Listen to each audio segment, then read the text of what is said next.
Assalamualaikum everyone. My name is Siti Maisarah Binti Mohamad Dali, and my group will be sharing about housing in Malaysia. There are many types of houses such as terrace, service apartment, condominiums, bungalows and etc. Anywhere in Malaysia, we could see there are too many unsold houses or shop lots, and some even ended up abandoned up to this day.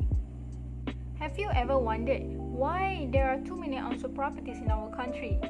Besides any superstitious skepticism, experts believe that affordability and location to be the main problem causing to such issues.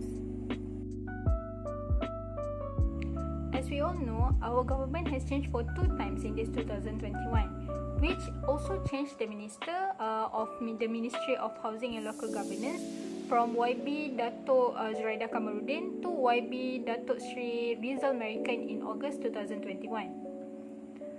Along with the position, the Deputy Minister for both terms is still YB Dato' Sri Haji Ismail Mutalib.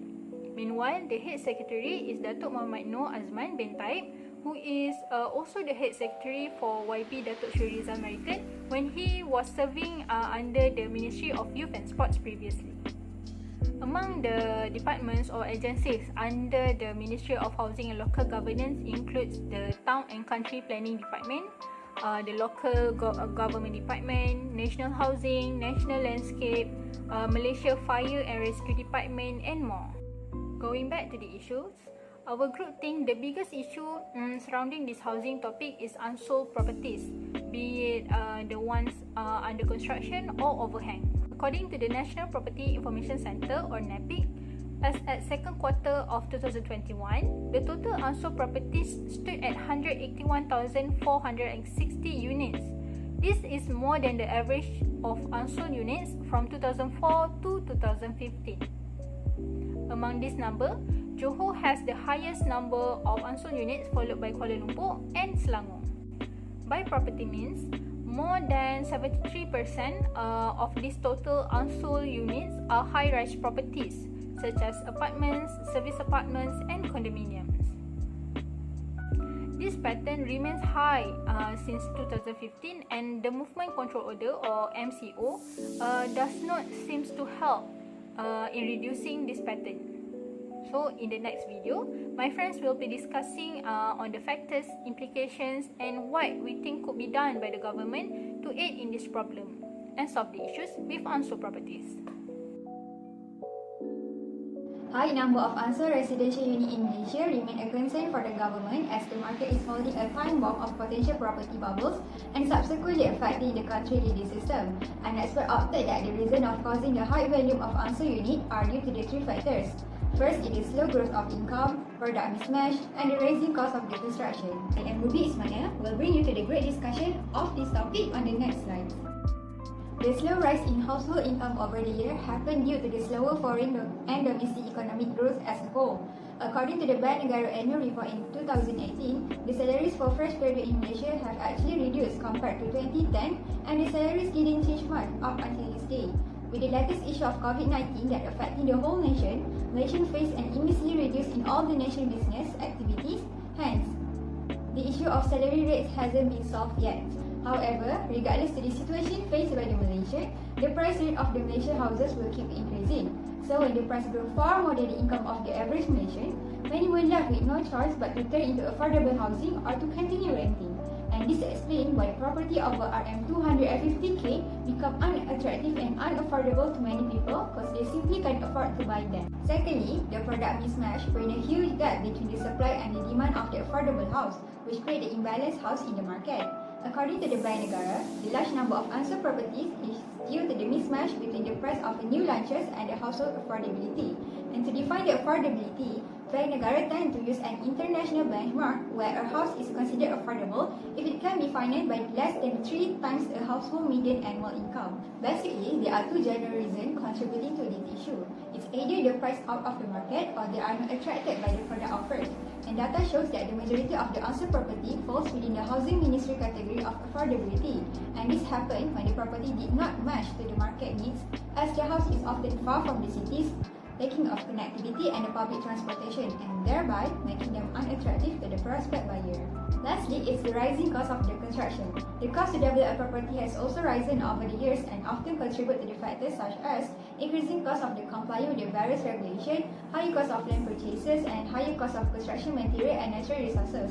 All the factors above will lead to the higher labor prices and increasing the price of the property.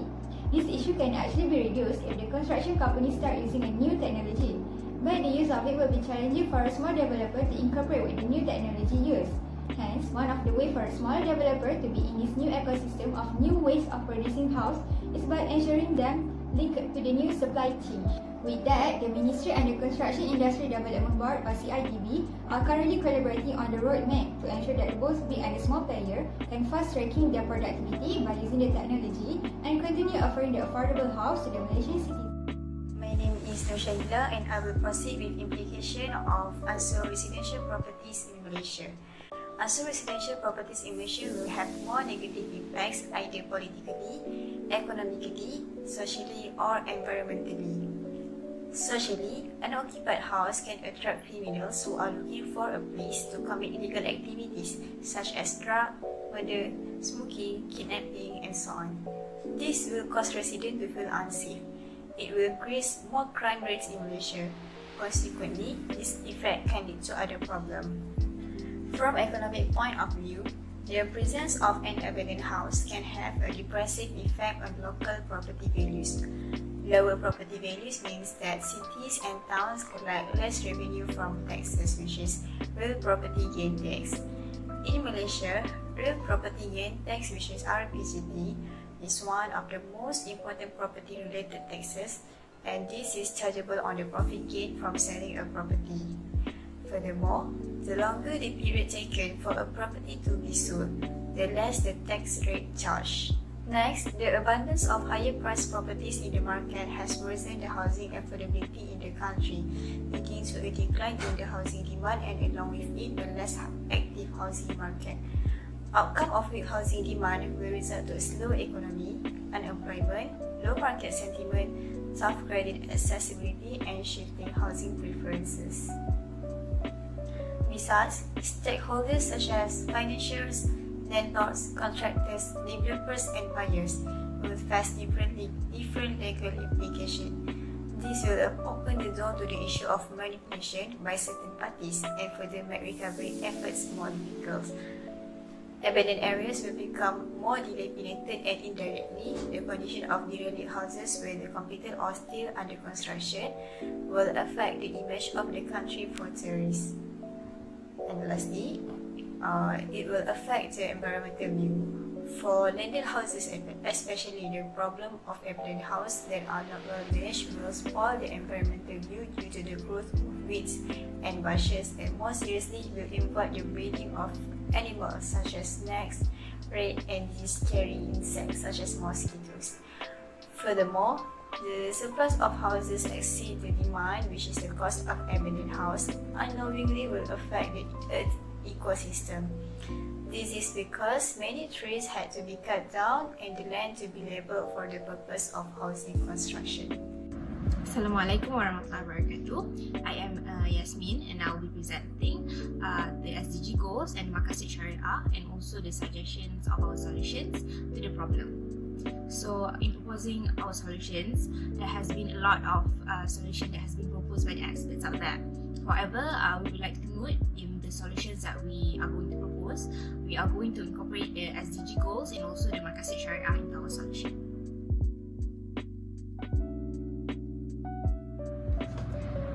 The SDG goal that we keep in mind while researching our solution is SDG goal number 11.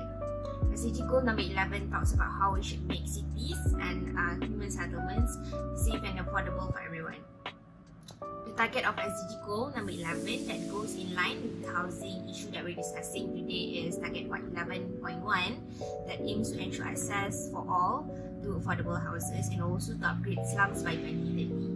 In the next discussion, we're going to see that one of the proposed solutions for unsold houses is that for developers to lower the houses prices and also to make careful planning before setting a housing development. From the Islamic point of view, we have a general set of rules that aims to protect the social order of the community and also their well-being. On Maqasid Syariah aims to achieve this based on the level of necessities, which is Daruriyat, Hajat and Tahsiniyat. So in our case, we are trying to solve the first and the most important level of necessity, which is Daruriyat. Daruriyat refers to the protection of life, wealth, lineage, faith and intellect, and also it aims to protect human survival and also the spiritual well-being.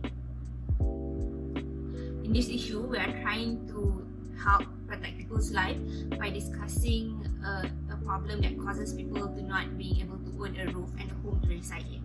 Of course, there are other alternatives such as renting and co-living, but each individual's needs are different and we must make sure that they are all addressed.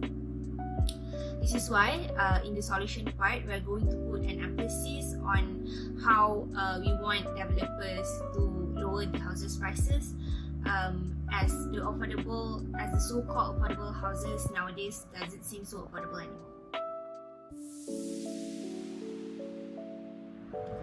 Next, we're going to move on to the solutions that could help curb the issue of unsold properties.